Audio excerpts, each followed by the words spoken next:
C'est pas parce qu'on va faire 60 heures qu'on va générer plus. Et donc là, votre taux horaire, il diminue drastiquement. J'ai vraiment failli abandonner, mais 50 fois. 99% des gens, on galère tous. Au bout de quasiment un an, j'ai pas abandonné. Depuis que je me suis lancé en freelance il y a un an, je vois beaucoup de trucs sur mes réseaux qui tombent. Comme quoi un freelance, c'est marrant parce que c'est assez contradictoire. Vous avez la partie où il y a beaucoup de freelance qui se disent travailler depuis l'autre bout du monde et 3 heures par jour et ils génèrent 10 000 euros. Et puis vous avez les autres qui vous disent si vous faites pas 70 heures par semaine, vous ratez votre vie en gros. Et je trouve ça assez drôle parce que pendant un moment, moi j'ai cru que fallait que, vu que je me lançais à mon compte, qu'il fallait que je fasse 50, 60 heures par semaine pour pouvoir générer un maximum d'argent. Sauf qu'au final, ce que je me suis rendu compte, c'est que c'est pas parce qu'on va faire 60 heures qu'on va générer plus, parce que notre corps va tout simplement être moins productif, parce qu'il va être fatigué, parce qu'on va être sur les nerfs, parce qu'on va pas pouvoir réfléchir de la même manière que si on était entre guillemets un peu plus frais. Ce qui fait que du coup vos 70 heures, elles servent à rien, puisque si vous travaillez 30-35 heures dans la semaine, vous allez être beaucoup plus frais. Et les heures que vous allez faire après, vous allez tellement perdre en productivité que ces fameuses 30 heures que vous allez faire en plus, au final c'est comme si vous travailliez 5 heures de plus en réalité. Et donc là votre taux horaire il diminue drastiquement. Aujourd'hui il y a beaucoup de gens qui veulent se lancer en freelance,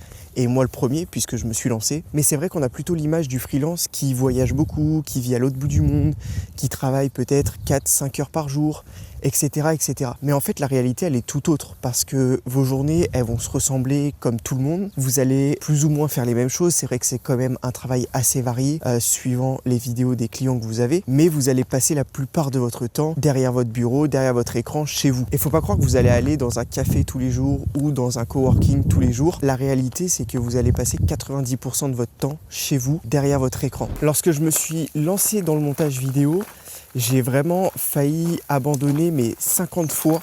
Je pense que je me suis posé 1 milliard de questions et je voulais vous en faire part parce que je pense qu'on est beaucoup dans ce cas à se lancer, que ce soit en tant que créateur de contenu sur les réseaux, en freelance ou même dans autre chose. Personnellement, les premières semaines, les premiers mois, j'ai toujours été un peu hype entre guillemets. On apprend une nouvelle compétence, on découvre plein de nouvelles choses, etc. Et finalement, quelques mois après, on se rend compte qu'on n'est pas si bon que ça, que les clients, ils viennent pas vers nous automatiquement, que on va pas générer des revenus comme on peut nous le montrer sur les réseaux sociaux au bout de 2-3 mois avec des 4, 5, 6 000 euros, surtout en tant que freelance. Et moi, j'ai failli abandonner, mais 1 milliard de fois. Et combien de fois j'ai eu des journées où genre vraiment j'avais juste envie de tout arrêter et d'aller retravailler parce que y avait la solitude, parce qu'il y avait l'effet de comparaison avec les autres où les autres au bout de 5-6 mois ils avaient déjà généré 2-3 000 euros et ils arrivaient à trouver des clients, etc. Et vraiment je pense que ce qui a été le plus dur c'est vraiment ces journées-là à gérer, et des fois c'était même pas des journées, c'était des semaines, et vraiment le fait de s'accrocher et de faire un petit peu tous les jours, et c'est vraiment exceptionnel parce que ça nous permet vraiment de continuer à avancer même quand on n'est pas très bien, et au final cumuler sur les semaines et les mois qui suivent, et finalement c'est ce qui nous fait progresser. Et moi c'est ce qui m'a fait évoluer et faire qu'au bout de quasiment un an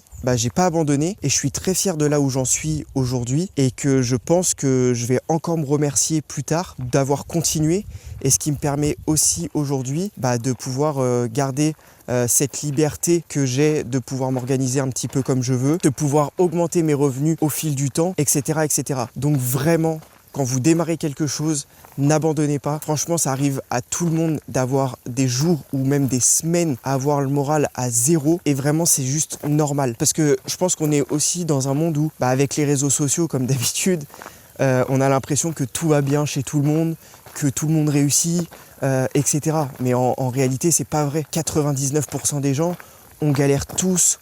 C'est vraiment un processus long, l'entrepreneuriat, donc faut vraiment pas lâcher, faut vraiment pas abandonner, même quand c'est dur. À la rigueur, prendre des jours de repos, ça fait aussi du bien, et y retourner parce que c'est vraiment exceptionnel le bénéfice qu'on a après plusieurs mois, et j'imagine même pas après plusieurs années. Vraiment, les débuts freelance sont très compliqués, mais par contre, en effet, ça vous offre une certaine liberté à la fin. Donc si vous avez envie de vous lancer, n'hésitez surtout pas à le faire.